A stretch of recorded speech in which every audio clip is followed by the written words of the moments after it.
చాలామంది అడిగే ప్రశ్న ఏంటో తెలుసా అండి? ఓవర్ థింకింగ్, అతిగా ఆలోచించడం ఎలా తగ్గించుకోవాలి? మనసు అనేది ఆలోచిస్తూ ఉంటుంది కదండి. మనం మనసుకి సమయాన్ని ఇవ్వకూడదు అంతే ఆలోచించడానికి, చెడు విషయాలు ఆలోచించడానికి. మనం ఎప్పుడైనా మంచి పనులలో మనల్ని మనం ఎంగేజ్ చేసుకుంటూ ఉండాలండి.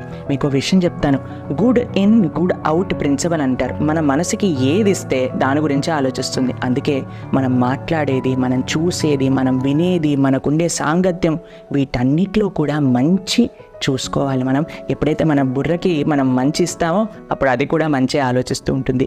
అన్నిటికంటే ముఖ్యమైన విషయం ఒకటి చెప్తానండి, మనసుని నిగ్రహించాలి అని అంటే ఒక మంచి ఆధ్యాత్మిక సాధన అనేది అవసరం. మీరు హరే కృష్ణ జపం చేయండి, మంచిగా ఆలయానికి వెళ్ళి గోసేవ చేసుకుంటూ మీరు ప్రయత్నించండి, తప్పకుండా మనసు కంట్రోల్ అవుతుంది. చాలామంది అడిగే ప్రశ్న ఏంటో తెలుసా అండి? ఓవర్ థింకింగ్, అతిగా ఆలోచించడం ఎలా తగ్గించుకోవాలి? మనసు అనేది ఆలోచిస్తూ ఉంటుంది కదండి.